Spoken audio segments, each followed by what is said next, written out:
урматтуу туугандар, баарыңарга салам.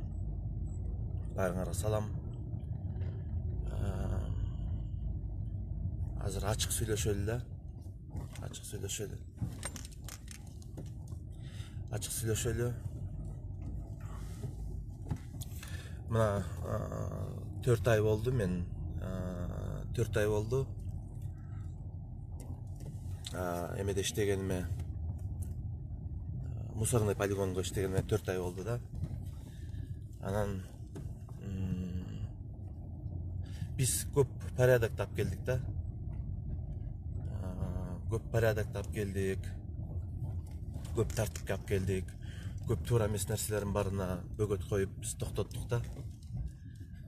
Анан азыркы иш-чаралар мага каршы бар болсо мындай аракет кылып атат да.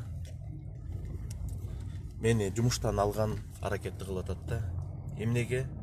Эң негизги себеби мунуку.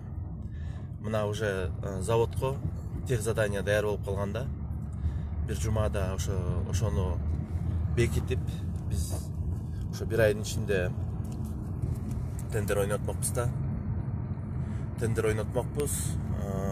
Эми азыр ошо мага каршы мени иштетпегенге чара көрүп, ачык айтып коеюн да. Бул болсо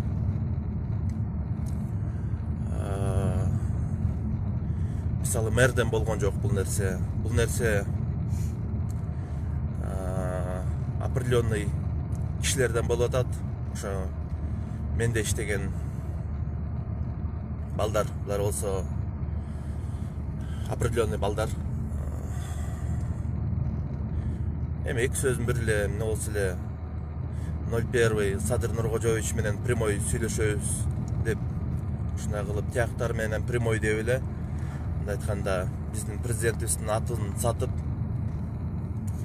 анан ошол эме кылып милиция аркылуу азыр мени каздырып, мурунку иштерин каздырып, тетакка үйгө чейин барып издеп, курал жарактарың бар экен, тигиндей мындай деп болушунча бүт жактан мага басым болуп атат да.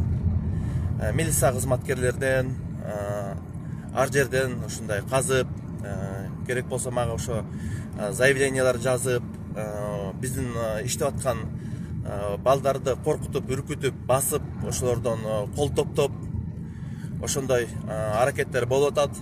Ачык эле мен силерге айтып атам. Ошо жумуштан алса дагы билгиле да, билгиле. Бул жерден мен болсо биздин президентибизди, мэрибизди айыптабайм. Бул кишилер иштеп атат. Мен кандай иштеп атканымды өзүңөр көргөнсүңөр, балдар. Ошондуктан мен ачык эле айтып коеюн, чындык үчүн турам.